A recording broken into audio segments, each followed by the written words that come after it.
Hi my friends, I am back and today we're going to be starting a brand new book. So this book is called The City of Ember, and this is another one of my favorite books from when I was a kid that continues to be one of my favorite books now.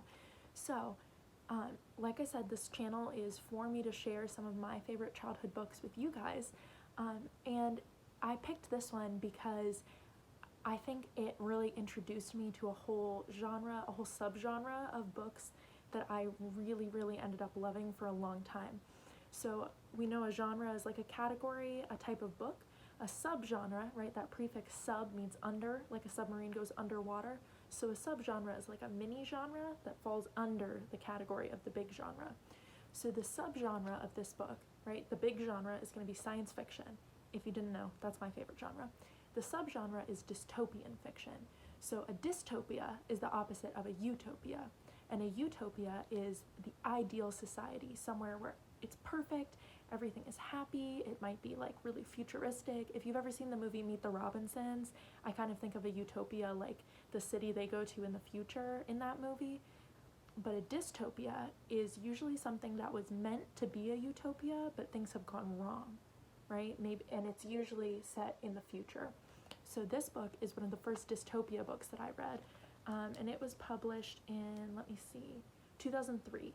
So this book was published in 2003, and a lot of dystopian novels really blew up in popularity around like 2008 or so, and after that because of the series The Hunger Games, which you might have read the books or seen the movie, but those kind of made that whole genre really popular. But I've read tons and tons and tons of dystopian fiction, and this I think is the best for fourth graders, because some of the other ones get really violent, or they have like some kind of high school type love story, right? But this book is an awesome introduction to the genre, and if you end up liking this one, there are tons that are like it. So I will read you the back of the book. Lena Mayfleet desperately wants to be a messenger. Instead, she draws the dreaded job of pipeworks laborer, which means she'll be working in the damp tunnels deep underground. Dune Harrow draws messenger and asks Lena to trade. Dune wants to be underground. That's where the generator is, and Dune has ideas about how to fix it. For as long as anyone can remember, the great lights of Ember have kept the endless darkness at bay, but now the lights are beginning to flicker.